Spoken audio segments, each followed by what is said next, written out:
बाल दोस्तों, आइए इन वाक्यों का अभ्यास करें। इन वाक्यों को ध्यान से सुनिए। भाषा सज्जता। निम्नलिखित वाक्यों को ध्यान से पढ़िए और सुनिए। 1. मनाली साहसी बालिका थी। 2. बगीचे में सुंदर फूल खिले थे। 3. भारत ने श्रीलंका को 3 विकेट से हराया। 4. बाल्टी में थोड़ा सा पानी है। 5. वह आदमी जा रहा था।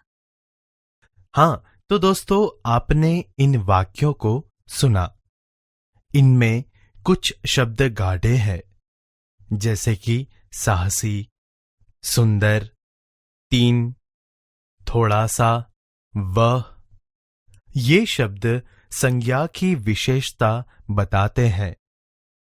मनाली कैसी लड़की है? मनाली साहसी लड़की है। यहां मनाली के साहस की विशेषता की बात है। उसी प्रकार हर एक वाक्यों को पढ़िए। फूल सुंदर, सुंदरता फूल की विशेषता है। विकेट 3, भारत की जीत, विकेट की संख्या 3। पानी थोड़ा सा, पानी कितना? थोड़ा सा। आदमी वह, उसी आदमी की बात है।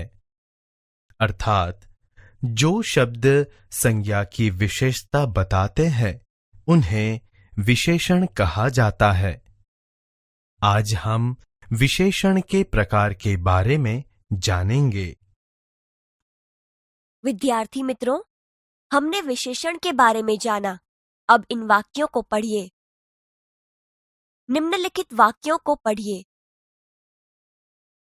1. हमारे देश में ईमानदार लोग ज्यादा हैं। 2. मुंबई जाने के लिए लंबा रास्ता तय करना पड़ता है। 3. कौवे का रंग काला होता है। 4. खरगोश का शरीर मुलायम होता है। 5. शरीर के साथ मन स्वस्थ रखना जरूरी है।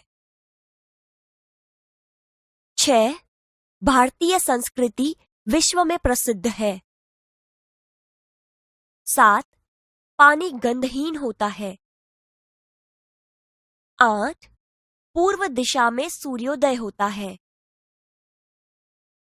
इन वाक्यों में रेखांकित शब्द विशेषता बताने वाले शब्द हैं।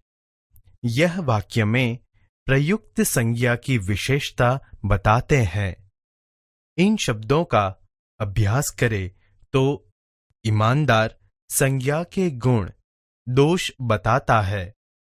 लंबा आकार या अंतर बताता है। काला रंग या रूप बताता है। मुलायम स्पर्श बताता है। स्वस्थ दशा या अवस्था बताता है। भारतीय स्थान देशकाल बताता है। गंधहीन स्वाद या गंध बताता है।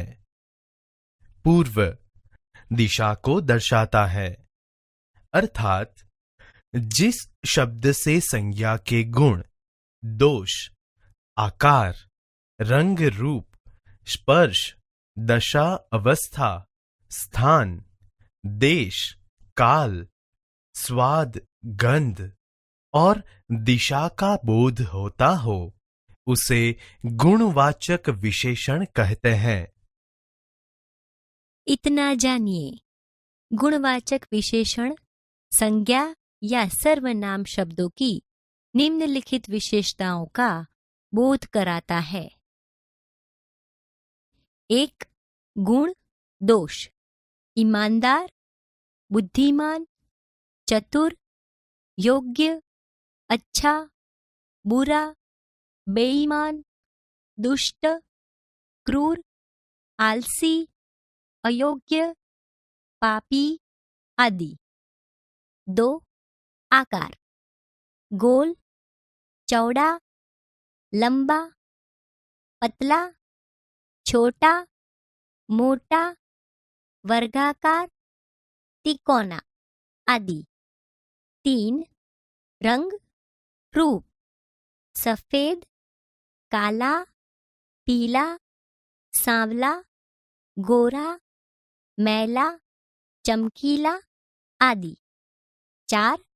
स्पर्श, कोमल, कठोर, खुरदरा, चिकना, मुलायम आदि। 5. दशा, अवस्था, स्वस्थ, कमजोर, बीमार, दुर्बल, रोगी, बूढ़ा, युवा आदि। 6. स्थान, देशकाल, ग्रामीण, प्राचीन, भारतीय, शहरी, जापानी, पंजाबी आदि। 7. स्वाद, गंध, मीठा, खट्टा, चटपटा, कड़वा, फीका, तीखा आदि। 8. दिशा, पूर्व, पश्चिम, उत्तर, दक्षिण आदि। मित्रों, अब इन वाक्यों को ध्यान से पढ़िए और सुनिए। निम्नलिखित वाक्यों को पढ़िए। 1. प्रयाग 3 नदियों का संगम स्थान है। 2. आज केवल आधा लीटर दूध चाहिए। 3. गौरव तीसरी कक्षा में पढ़ता है। 4. सचिन वनडे में दोहरा शतक लगा चुके हैं। 5. हमारे देश की चारों दिशा रक्षित है। यहाँ हर एक वाक्य में किसी न किसी संख्या का बोध होता है, जैसे कि नदियां 3 जो संख्या दर्शाता है, दूध आधा लीटर जो मात्रा दर्शाता है, कक्षा तीसरी जो क्रम दर्शाता है, शतक दोहरा जो आवृत्ति दर्शाता है, दिशा चारों जो समूह दर्शाता है। इससे वह पता चलता है कि जो शब्द वस्तु की निश्चित संख्या का बोध करते हैं उसे निश्चित संख्यावाचक विशेषण कहते हैं।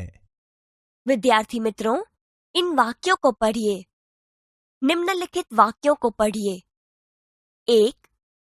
कई लोग नर्मदा की परिक्रमा करते हैं। 2. कुछ लोगों ने पर्यावरण बचाने का बीड़ा उठाया है। 3. ज्यादा लोग बैठने से नाव उलट गई। इन वाक्यों में आपने देखा कि रेखांकित शब्द संख्या का बोध करता है, किंतु संख्या निश्चित पता नहीं चलती।